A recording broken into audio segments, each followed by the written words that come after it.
Yes बेटा, आप next topic is Ukraine war and Indians foreign policy. क्या Ukraine वार के दौरान हमारी इंडिया की फॉरेन पॉलिसी कैसे रही, कैसे हम इस क्रिटिकली जो सिचुएशन रही थी उससे बाहर निकल पाए। ठीक है ना। आपको पता है कि यूक्रेन पर हमला किसने किया था? रशिया ने। वो यूक्रेन की सपोर्ट कौन कर रहा है? यूएसए। तो इसके बीच में एक टेंशन वाली प्रॉब्लम क्रिएट हो गई थी कि हम रशिया की सपोर्ट करें या यूएसए की, और किस प्रकार हमारे जो सरकार है, हमारी सरकार है, किस तरह की समझदारी से इसकी जो क्रिटिकल सिचुएशन से निकल पाई।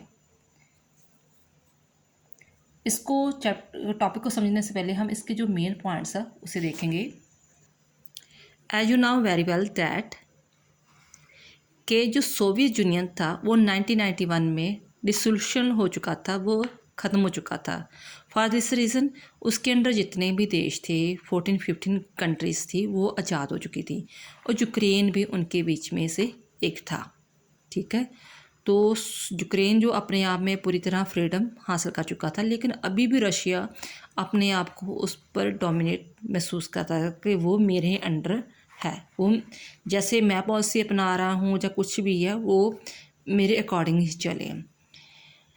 नाटो, इसके बीच में एक नाटो वर्ड आएगा। नाटो क्या है? नाटो सीटो सेंटो। जब वर्ल्ड वार फर्स्ट सेकंड हुए थे तो अमेरिका ने जो आर्मी एक ब्लॉक क्रिएट किए हुए थे जिसे हम नाटो सीटो सेंटो बोलते हैं। तो नाटो उसके बीच में एक आर्मी ब्लॉक है, और जो यूक्रेन था वो नाटो में शामिल होना चाहता था।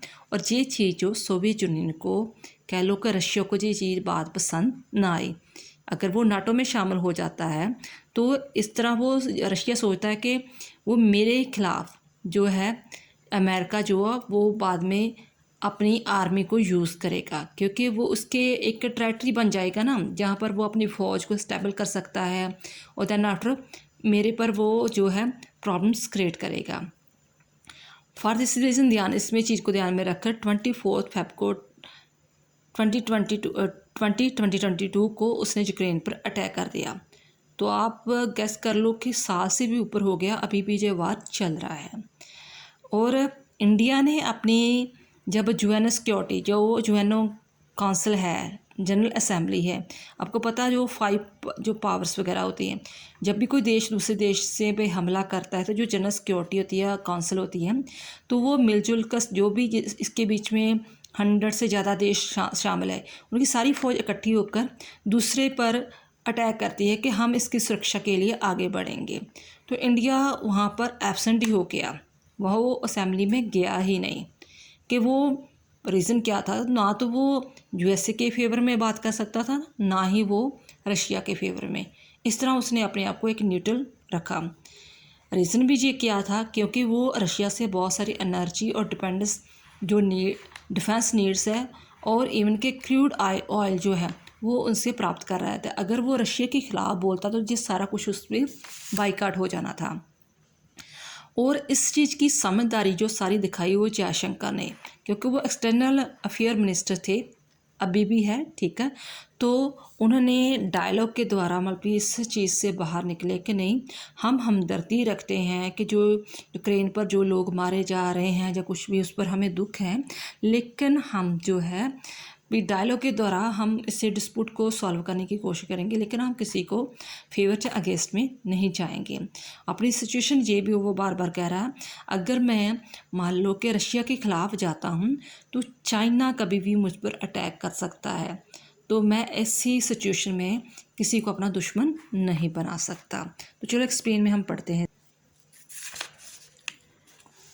कहते क्या हुआ था कि यूक्रेन वार जो था, ठीक है, एक इंडिया की फॉरेन पॉलिसी के लिए टेस्ट साबित हुआ कि ये इसकी कितनी अच्छी फॉरेन पॉलिसी है कि वो सचमुच में दोनों देशों के बीच होने के बावजूद भी अपने आप को कैसे एक बैलेंस क्रिएट कर पाता है कि नहीं। ठीक है। यूएसए और रशिया के बीच में कहते हैं कि रीज़न क्या हुआ था कि सोवियत यूनियन के 1991 से डिसोल्यूशन होने से पहले जो यूक्रेन था वो उसका एक पार्ट था। जो यूक्रेन देश था वो सोवियत यूनियन का एक पार्ट था, लेकिन जब वो डिसोल्यूशन हो गया उसका, तो यूक्रेन अपने आप में एक उसने सर्जन प्राप्त कर ली, वो डिपेंडेंट कंट्री बन गई। लेकिन रशिया अभी भी चाहता था कि यूक्रेन मेरे पर डिपेंड रहे। जब यूक्रेन ने कह दिया कि जी, उसने एक्सप्रेस कर दी, अपनी डिज़ायर एक्सप्रेस कर दी कि मैं नाटो में शामिल होना चाहता हूँ, तो ये बात जो है रशिया को बिल्कुल भी पसंद ना आई। ठीक है, तो क्योंकि उसका कहना था अगर वो नाटो में शामिल हो गया, यूक्रेन शामिल हो गया, तो जो यूएसए की पावर है ना, नाटो की पावर है, वो वहाँ पर उसको मौका मिल जाएगा डिप्लॉय करने का, अपनी फोर्सेस को डिप्लॉय करने का मौका मिल जाएगा। फॉर दिस रीज़न वो चाहता था कि यूक्रेन, उसे लगता था कि मैं 2-3 घंटे में हमला करके, छोटा सा तो देश है, तो मैं हमला करके यूक्रेन को अपने कंट्रोल में ले लूँगा। इस तरह कोई जो दूसरे देश भी है आसपास के, वो भी हिम्मत नहीं करेंगे कि हम नाटो में शामिल होंगे। लेकिन हुआ सब कुछ उल्टा।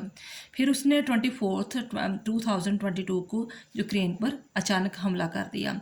ये चीज़ देखकर जो सभी देश थे, ठीक है ना, उन्होंने, जो वेस्टर्न कंट्री, खास करके यूएसए वेस्टर्न कंट्री थी, उन्होंने रशिया पर सैक्शन लागू कर दिए कि हम इसके साथ कोई भी संबंध नहीं रखेंगे और कोई भी चीज़ का लेन देन नहीं करेंगे। सेक्शन होती पाबंदियाँ लगा देनी, ठीक है, हम बाइकआउट करेंगे। फिर उन्होंने मतलब इंडिया को भी कहा कि आप हमारे बीच में शामिल हो, तो लेकिन इंडिया ने अपनी न्यूट्रल जो है एटीट्यूड को अपनाया।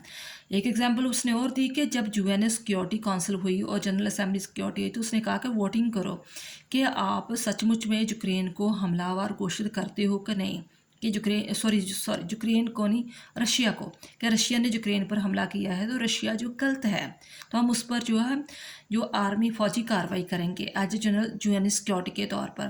तो लेकिन जो इंडिया है, इंडिया चुपचाप वहाँ से एब्सेंट ही रहा, वहाँ पर गया ही नहीं। ठीक है, देन आफ्टर इंडिया ने अपना क्लियर किया कि रशिया हमारा ओल्ड फ्रेंड है, इसने हमेशा ही हमारी मदद की है, चाहे चाइना ने हमला किया था, चाहे पाकिस्तान ने 2 बार हमला किया था, चाहे हमें एनर्जी डिफेंस नीड की ज़रूरत पड़ी है, क्रूड ऑयल की ज़रूरत पड़ी है, तो रशिया बाय स्टैंड हमारे साथ हमेशा खड़ा रहा है, तो हम इसका विरोध नहीं कर सकते।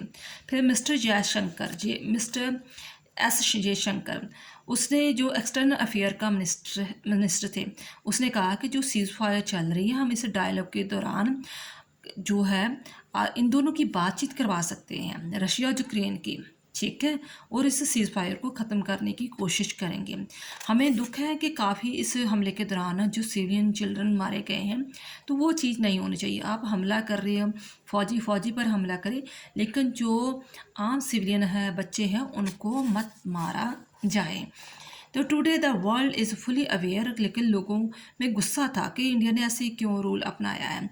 लेकिन ये भी चीज़ें उनको पता है कि चाइना जो है हमारे इंडिया के खिलाफ खड़ा हो रहा है, वो कभी भी हम पर हमला कर सकता है।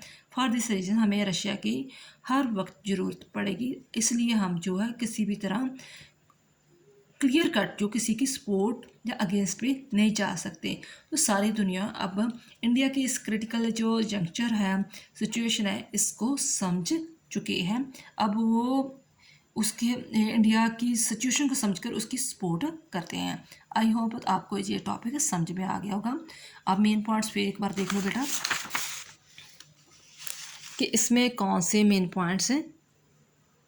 इसी चीज़ों को ध्यान में रखकर आप ये सारा टॉपिक क्लियर कर सकते हो। थैंक्स बेटा।